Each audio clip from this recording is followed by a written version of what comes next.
Monsieur le Président, Monsieur le Premier ministre, honorables députés, chers collègues ministres, dinaa tontu ci laaj bi nga xam ne député Podor bi mu ngi ko laaj ci jafe-jafe yi nga xam ne nii évoqué na ko ci forage yi ci Podor ak ci Matam ba ci Île Morphée dinaa ci aussi tontu ci laaj bi nga laajte ci électrification yi SIPA wu Matam yi di leen wax rek ne loolu constant bu ma remarqué la su ngeen fàttali ko ces deux dernières années ñëw naa Podor ñëwati fa diisoog population bi diisoog éleveurs yi diisoog agriculteurs yi agricultrices yi diisoog jeunes yi ba tax na ci stratégie de développement des coopératives agricoles communautaires dañuy ciy def benn orientation boo xam ne nii orientation bi élevage la loolu benn la maa ngi liggéey ak ministère de l'énergie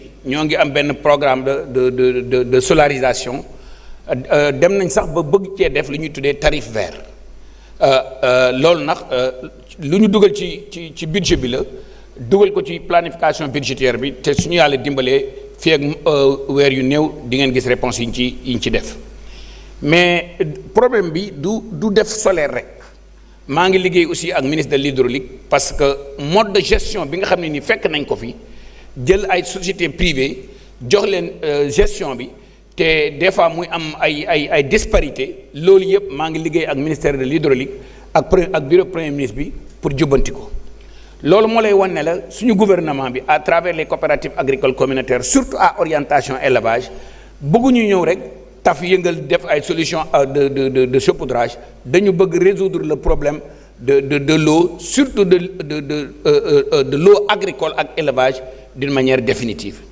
defar naa benn programme boo xam ne ni soumettre naa draft bi bureau premier ministre soumettre draft bi ministère des finances pour faire un programme de 2100 forages su ngeen fàttaliku président Abdou Diouf bi mu fi nekkaan dafa commencé woon benn programme bu amoon solo bu ñu tuddee woon ko monsieur forage madame Moulin monsieur forage boobu suñ ko bàyyiwul woon tey jii duñ fi fekk li ñu fi fekk li nga xam ne nii premier ministre bi sant na ko moom mooy ñu defar ay forage dans les 525 communes rurales du Sénégal 2100 boobu mooy 525 fois 4 forage bu commune rurale bu nekk su ñu yàlla dimbalee li ñu bëgg mooy def fa 4 forages télescopiques parce que 4 forages télescopiques foo ko def non seulement da nga mën a dundal nit ñi danañ mën a am lu ñu naan mais jur gi danañ mën a am lu ñu naan mais nit ñi danañ mën a bay 12 mois sur 12 parce que tant que mbay mi ak càmm gi disponibilité l'eau bi maîtrise de l'eau bi garanti wuñ ko dañuy wax rek mais chaque jour dañu naan bii gañ bii perte su nawet bi amee alhamdulilah su taw bi baaxee alhamdulilah su taw bi ñëwul nga perte donc suñu gouvernement priorité bi mooy disponibilité de l'eau maîtrise de l'eau su ngeen gisee aussi ces 2 dernières années son excellence président bi ak premier ministre bi jàppale nañu avec des budgets records de 120 milliards li tax ñu bëgg redresser ces subventions yooyu saytuwaat ko ba improver ciblage bi su ngeen gisee daaw bi ñu defee digitalisation test bi ak Nioro ak Tivaouane gis ngeen résultats yi ñu ci am su ngeen aussi gisee les performances agricoles plus de 969 000 tonnes ci arachide bi 450 000 tonnes ci oignon bi d'ailleurs Podor ak Matam ñoom tamit ay performances horticoles yu baax la ñuy def donc loolu moo lay wane la ñun ñi lépp loo xam ne nii day dimbale baykat yi ak sàmmkat yi dans ces corridors là ñoo ngi koy waxtaan ak ñoom mais dañ ko bëgg résoudre d'une manière définitive en tout cas daal li may wax rek li ma leen di garantir rek honorable député mooy que ne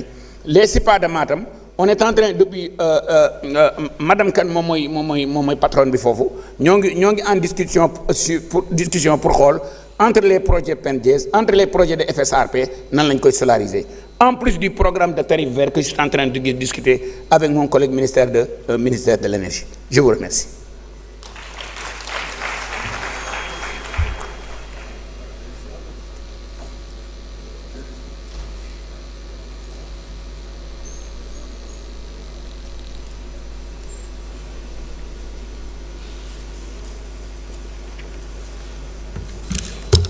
Je vous remercie, Monsieur le Président, Monsieur le Premier ministre, Mesdames, Messieurs, chers collègues, honorables députés.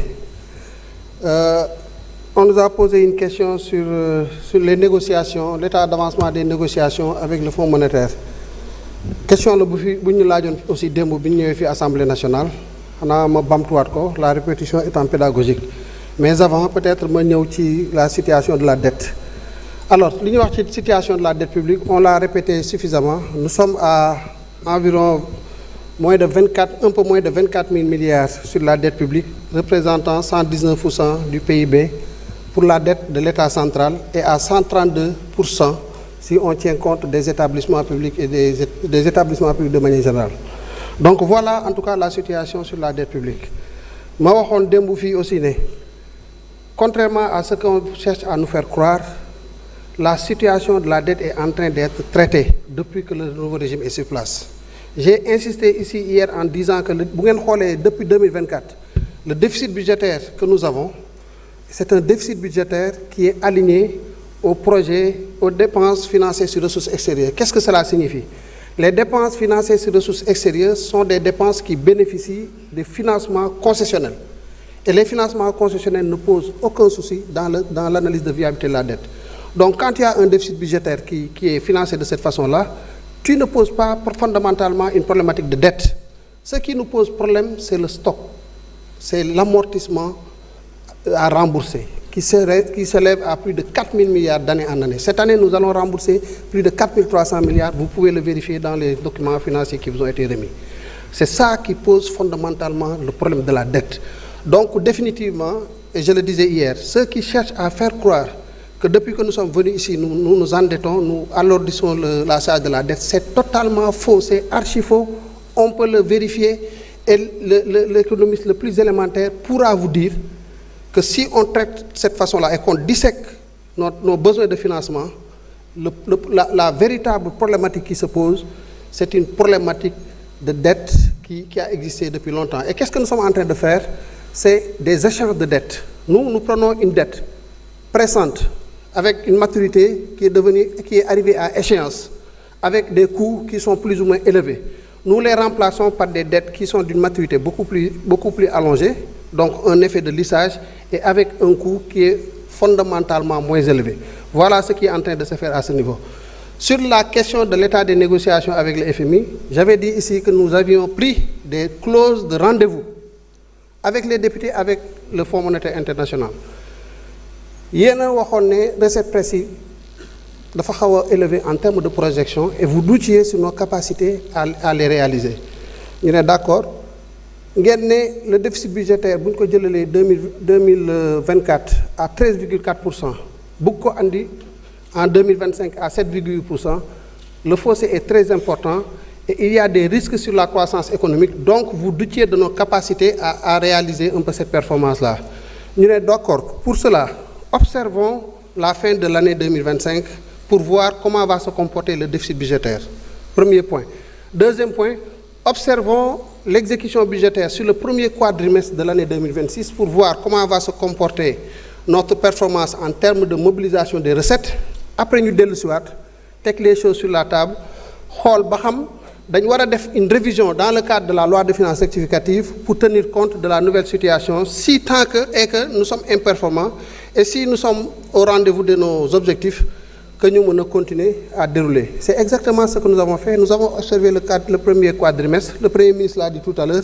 Les performances sur les recettes presse sont ce qu'elles sont. Nous ne sommes pas encore arrivés aux objectifs. Il y a un écart que nous sommes en train de traiter dans le cadre du nouveau cadrage. Quoique, en matière de recettes pour le presse, il y a effectivement une démarche progressive. Nous avançons, espérant que d'ici la fin de l'année, nous allons atteindre la vitesse de croisière sur toutes les lignes de recettes et rattraper le retard que nous avons. Sur le déficit budgétaire, le problème ne se pose plus pour 2025. Nous avons montré quand même notre capacité à atteindre les objectifs que nous nous fixons. Nous avions promis 7,82. Nous sommes à 6,6%, entre 6,4 et 6,8%. Donc ça signifie, comme je l'avais dit, que nous avons une marge d'efficience. Et cela n'a pas impacté la croissance économique, je le disais aussi hier. La croissance en 2025 s'est située à 6,7%. 6,7% dans un contexte véritablement de consolidation budgétaire assez sévère. Mais si nous avons pu avoir la croissance, c'est que nous ne sommes pas dans l'austérité, mais nous avons essayé de tirer au maximum les marges d'efficience budgétaire. On a ligne par ligne Et à l'occasion de l'exercice d'arbitrage budgétaire que nous avons tenu en septembre 2025, nous avons déroulé toutes les lignes de dépenses ordinaires. Et avec l'arbitrage du Premier ministre, nous avons identifié toutes les lignes sur lesquelles nous pouvions faire des économies. Et on l'a fait sans soucier, sans trembler.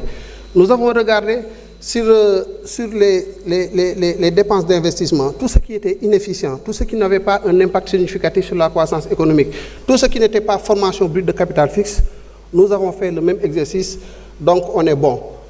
J'ai discuté avec le directeur du département Afrique au courant de cette semaine-là pour faire le point maintenant sur toutes ces situations-là. L'idée étant que dès la semaine prochaine, lorsqu'on validera avec le Premier ministre le projet de cadrage en relation aussi avec le ministère de l'économie, du plan et de la coopération, nous reprendrons les discussions et il est prévu de les reprendre la semaine du 8 juin et essayer d'avancer le plus rapidement, à amoindrir en tout cas les écarts qui nous éloignent en tout cas de ce programme-là.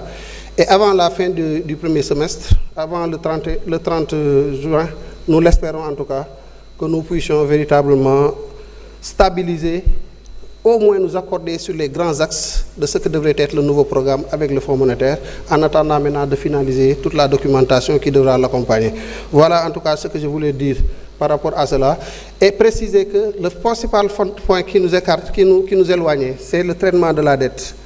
Nous avons une stratégie alternative et nous avons insisté lors de la rencontre à Nairobi entre le président de la République et le directeur général du FMI.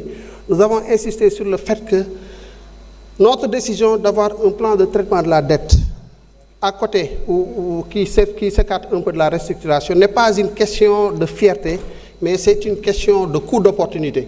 Nous estimons que la stratégie que nous avons, que la solution que nous proposons est une solution plus efficace au regard de la complexité de notre dette, mais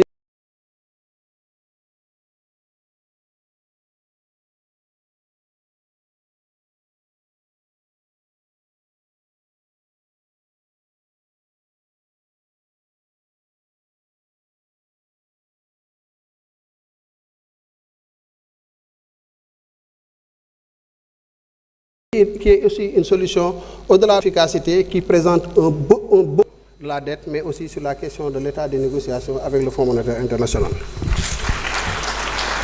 Monsieur le ministre de l'économie, si vous avez des compléments. Monsieur le ministre de l'économie, si vous avez des compléments.